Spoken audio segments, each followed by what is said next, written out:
What's up, y'all? Welcome to Living Corporate. You know what we are. We're talking about real talk in a corporate world.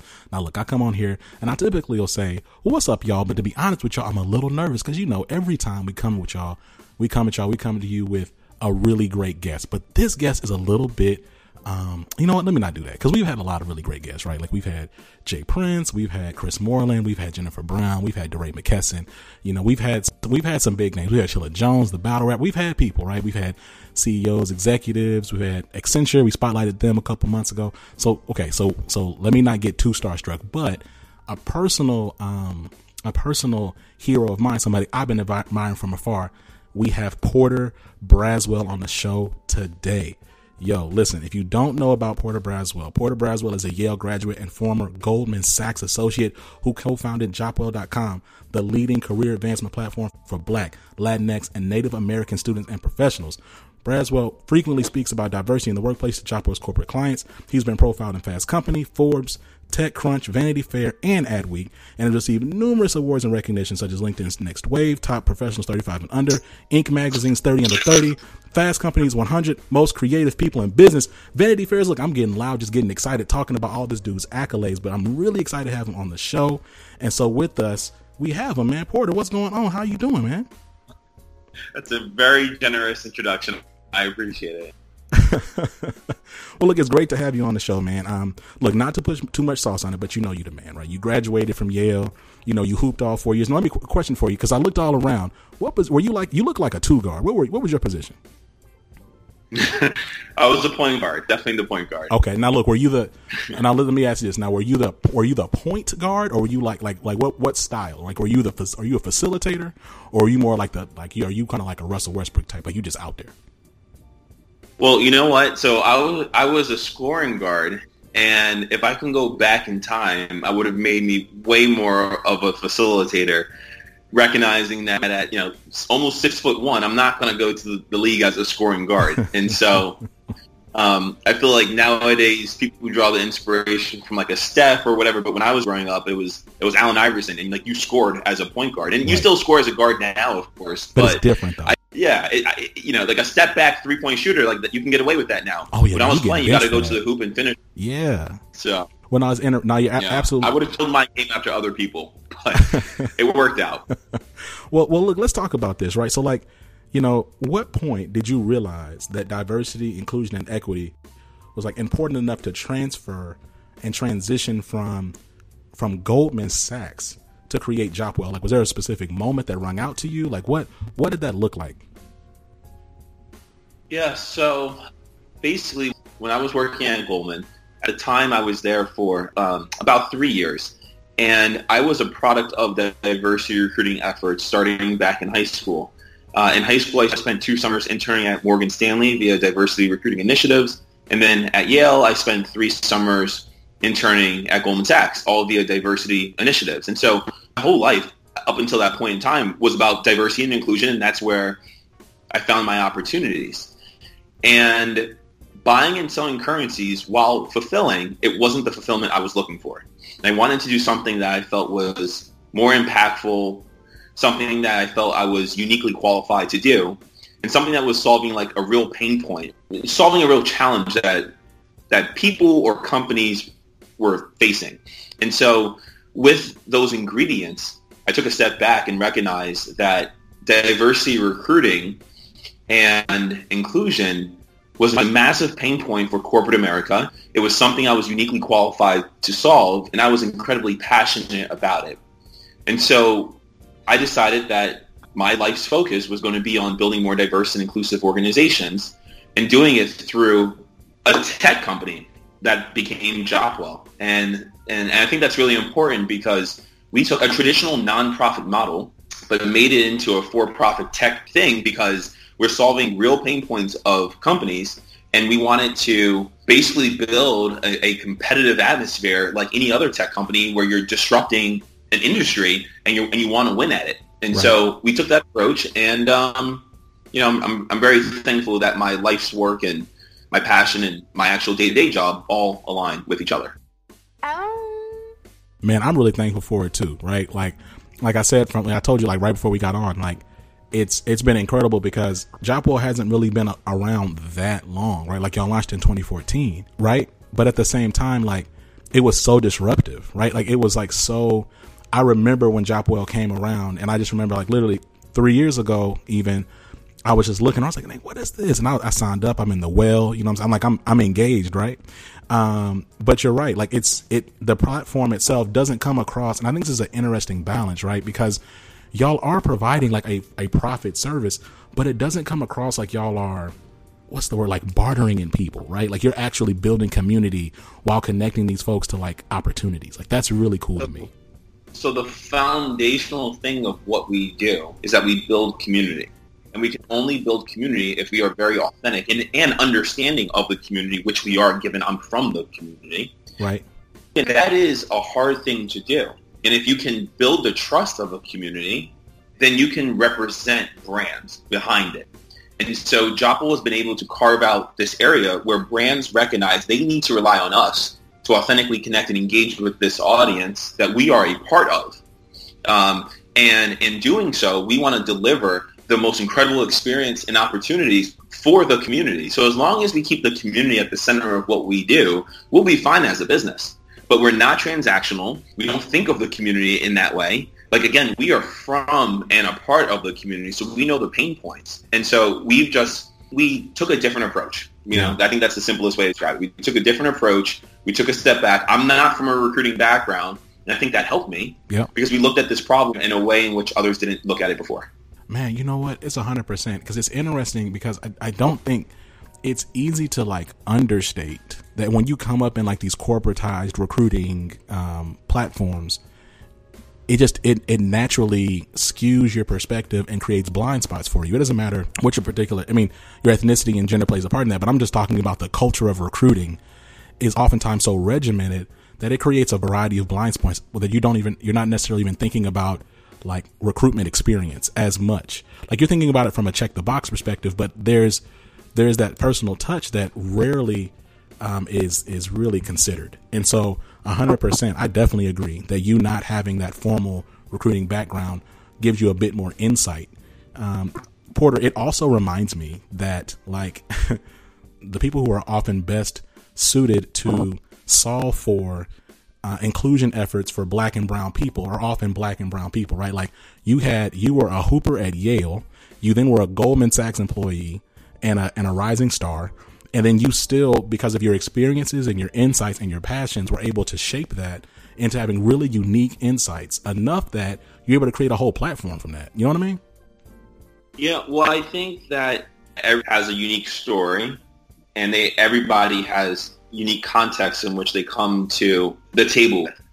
And it's a responsibility of diverse individuals to expose others to the different contexts. Now, for me, that allowed myself to build a business, but that doesn't have to manifest itself in a business. Like leveraging your diversity as an asset, you could just expose people to a different way of thinking, which helps any organization, which is the power of diversity, of course. So leveraging your diversity doesn't have to lead to a business, but leveraging your diversity can lead to disruption and change. And that is a responsibility that diverse individuals have. And for me, I felt the responsibility to build this platform. So you talked about that, and it's a really good segue.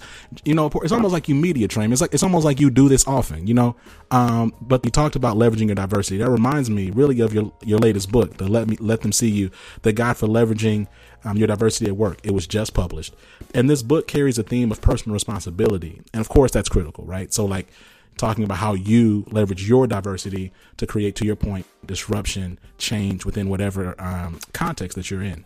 But with that in mind, can we also talk about the work that you've done personally and the work Jopwell is doing to encourage inclusive cultures within these institutions that Black and brown folks are trying to enter? Yeah. So, okay, writing a book is a really interesting process. I'll start by that, saying that. So when I wrote the book, I decided that I wanted to write a book to professionals of color because that's, again, like that's what I know. That's the group I'm a part of. Right. And when you write a book, what's really difficult is that you have to pick one audience to talk to one reader, and you have to make sure that you are speaking in a way that the reader can follow you. So when I chose to write this book, I chose my audience to be the Jopwell member. I chose to write to a professional of color. And in that conversation, I am basically mentoring and saying, as a person of color, regardless of your environment, this is how you leverage your diversity as an asset. And you have a unique opportunity to do so. Yep. What I wasn't able to do in the book is talk about what companies can do to create environments where people can actually leverage their diversity as an asset. Right. Because if you try to write in one, it becomes very complicated. The reader can't follow along. So the book is about what we as professionals of color can do. But now there needs to be a conversation about what can companies do to create environments where this can actually happen. And so a lot of what we do from a Jopwell perspective to companies is that we discuss with them different strategies and ways to think about building diverse, inclusive, and equitable environments. And it really starts the top down, meaning that like the senior most people, the CEO, the board level, they have to be committed and bought in. Companies have to clearly define and articulate what diversity even means in the context of their organization. Are you talking about ethnicity? Are you talking about gender, sexual orientation, socioeconomic background? What are you talking about? Because to build a culture that is inclusive, well, inclusive of whom? And I think that's a really important concept. And then how do you measure if it's working? And so there are a lot of steps that companies have to take. Unfortunately, a lot of companies don't feel comfortable having uncomfortable conversations, and they want to jump to solutions without really thinking through what does success look like. Right. So at Jopwell, when we work with a company, we take them through those stages. We work with them to define what success looks like. And diversity and inclusion is not like a one-year initiative. It's going to be ingrained in your culture moving forward. So it's a long-term play. And so there's a lot of work that we do with companies that's less tech focused. It's a lot of human capital. Right. But because we're doing that work, we can help the community find opportunities that they should be able to thrive with. And so let's talk about that. I want to press a little bit more on what you said about like part of the inclusive culture for folks to actually leverage their diversity well is in organizations being comfortable having uncomfortable conversations.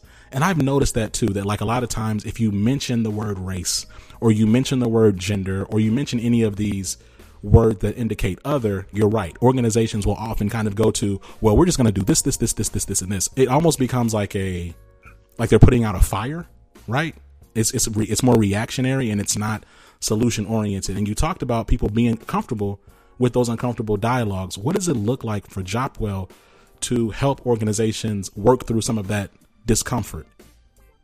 Yeah. So what we tell companies is that if there's something that's happening in the world or in the country that disproportionately affects a certain community, and you have that community as employees within your organization, how do you address that in a way that's like non-polarizing or non-political? Because you should treat your colleagues and your peers as you would want to be treated. So if you're from a community and something's happening within that community that's like on national news and you don't address it as an organization, like, of course that employee won't bring their whole self and their authentic self to work. And if they don't bring their authentic self and their whole self to work, you're not going to get the most out of them. So how do you create an environment where these potentially uncomfortable conversations can occur in a way that it's respectful and that employees understand that the workforce that you work in is very inclusive. And these conversations are just a part of the fabric of what makes the organization's culture special. So like, let's start small, right? And so thinking about topics in news conversations that are happening, how do you start to address those things? Now, we've seen many companies do really interesting things on the back of our recommendations when these things occur. Some companies have hosted town halls where they bring all hands and, it's a conversation of what's going on and what's the position of a company around certain topics that they cannot ignore. And the feedback has been incredible, naturally so, from the attendees because they felt like they were seen for the first time. And then again, like if companies aren't used to doing those things, it can be potentially uncomfortable. So that's an important concept. And kind of going into that, right, and I shared this a little bit earlier, what excites me about Jopwell is that it's not a job board. It's actually a community. And I talked about this earlier. but it's a community built by and built for underrepresented folks. And that comes with a lot. So I think about living corporate, and living corporate and Jopwell are not the same, right? Like the missions are different. But there's some similarity in that we exist as a resource for underrepresented voices. And I think that comes with a lot. I think for living corporate, it's unique because we're really just here on the employee side. Like we're just here to amplify voices. But we don't necessarily have the same connected, broad community that you have. And we're also, of course, not managing tons of corporate relationships. And so I'm really curious about what does it look like for you and your team, Porter, to manage the emotional labor of caring and advocating for and building this platform to amplify and support Black and brown folks, while at the same time managing the business relationships that come with that. Yeah, so it can get very complicated, but we always, because we're for the community knows what to expect from Jopwell, and companies know what to expect from Jopwell. So we don't speak to the community any differently than we talk to companies, and we don't talk to companies any differently than we talk to the community. We are very consistent who we are. For us, we always do what we believe is the best for the community. And Jopwell takes stands on things that we feel passionately about that affect the community, regardless of what companies think. So a perfect example is during the last election when Trump won, we knew, positive or negative, there was going to be a very strong reaction from the. So even though we're a tech company, we knew we had to host a town hall or create a forum where people can just share their perspectives and how they feel. So we hosted a town hall in New York City. We had several hundred people show up. No real agenda other than hearing the perspective of the community. And people shared how they felt, and just providing that forum, I think, was beneficial. And we felt that we had a responsibility for the community. So we know if we're thinking these things, others are thinking these things at work. So there needs to be an outlet where they can have these conversations about all of the stuff that's going on. And so, again, we have to be very committed and always bring it back to that we are a community first platform and do things that we believe is best for the community. Again, as long as we're consistent, and then companies know that, the community knows that, and Jopwell will always do best for the community. Man, I love that, man. I appreciate it. And it feels to your point around consistency, it's really cool because I've seen other, I don't know, it's just interesting, right? And I've talked about this to other diversity and inclusion leaders. I think that we're seeing this pattern of some of these spaces becoming a bit more authentic in their language and in their presentation. And I really do believe that Jopwell is leading the cause in that, right? Because a lot of times when you have these spaces that are led by predominant majority folks, they can sometimes come across lukewarm or silent on certain spaces. And then it creates an inconsistent brand, because it's okay, well, if you're for diversity and inclusion, you should have a voice on this topic because it's impacting the people that you claim to advocate for. And I do recall content coming out around the election. And I do remember just being feeling really affirmed by that. So, question for you. You talked a little bit about forums. You recently hosted Jopwell's first ever summit, Jopwell Talks. It looked like an awesome event. Can you tell us a little bit more about the day and what you hope attendees took away from the summit? Yeah, absolutely. So we're so thrilled to host that event. Basically, Ryan and I, my co-founder and I, we've gone to diversity and inclusion conferences time after time after time over the last 4.5 years or so of building Jopwell. It was frustrating to me that I didn't leave feeling inspired like tomorrow brings me. And we are incredibly fortunate that throughout the Jopwell journey, there have been many mentors and celebrities that have joined the movement with us. And we felt that we could provide these trailblazers a stage to share their stories of how they got to where they are and the things they've learned along the way, so that audience can recognize that there's no linear path to success. And that these individuals that we can highlight, we felt it's not often that you get access to these folks. So we wanted to create an incredible environment. So we rented out the Brooklyn Museum. We wanted to have the most outstanding speakers. So we went after 6: Gail King, Dr. Michael Lomax, Antonio Lucio, CMO of Facebook, Edith Cooper, Siobhan Ala Rose. I mean, just incredible folks. Ali loved hosting it. And from these individuals, we were able to share their story and highlight them in such a way that the audience could follow along and let the conversations breathe. So we didn't have panels. There were real breakout sessions. It was amazing content from amazing individuals, and we crowdsourced some of the questions. You were involved in this incredible environment, listening to these folks. And from what I've received as feedback from people, they left feeling motivated and excited to come tomorrow. And they saw these folks, and that was the goal of the day. And so we're very thankful that people were excited to attend and that they wanted to be part of it. And we plan on doing a lot more moving forward. Man, that's incredible. And look, Porter, you know that we appreciate you. Super thankful that you were able to join on the platform. In fact, it's pretty customary. We got to, we typically drop air horns. We drop them at the beginning, but I got so excited and nervous because you're on our show, and so I didn't drop them. So I'm gonna go ahead and drop the air horns right here, and I'm gonna go ahead and give you a flex bomb, and I'm gonna give you some coins because you've been dropping dimes. And I just want to thank you, man. I appreciate you. Thank you so much.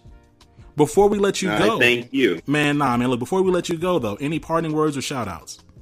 No, I appreciate the work that you all, the more that we lift each other up, the more opportunity exists for everybody. And this is not a zero-sum game. And I get very frustrated when I'm the only person of color in a room. And again, the conversations need to keep happening. And that's the only way we're going to start changing things. And so thank you for building this and for allowing individuals to hear stories at scale. It's what I need and needed when I was thinking about what I want to do next. And it's not often where you can get access to folks and really hear their authentic stories. And so it's an incredible platform that you're building. And, thank you for doing that.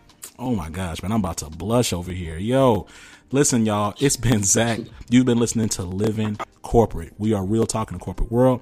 You make sure you check us out on Twitter at livingcorporate_pod, Instagram at livingcorporate. Make sure you just check us out anywhere. You just Google us. You know what I mean? We're not Jopwell level, but we out here.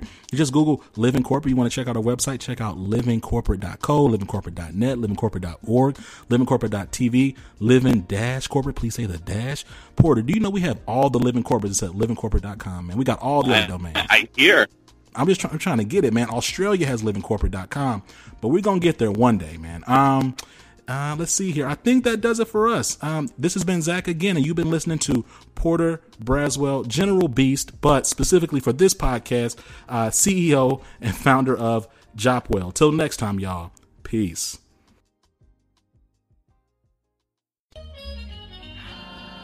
Living Corporate is a podcast by Living Corporate LLC. Our logo was designed by David Dawkins. Our theme music was produced by Ken Brown. Additional music production by Antoine Franklin for Musical Elevation. Post-production is handled by Jeremy Jackson. Got a topic suggestion? Email us at livingcorporatepodcast@gmail.com. You can find us online on Twitter, Facebook, Instagram, and living-corporate.com. Thanks for listening. Stay tuned.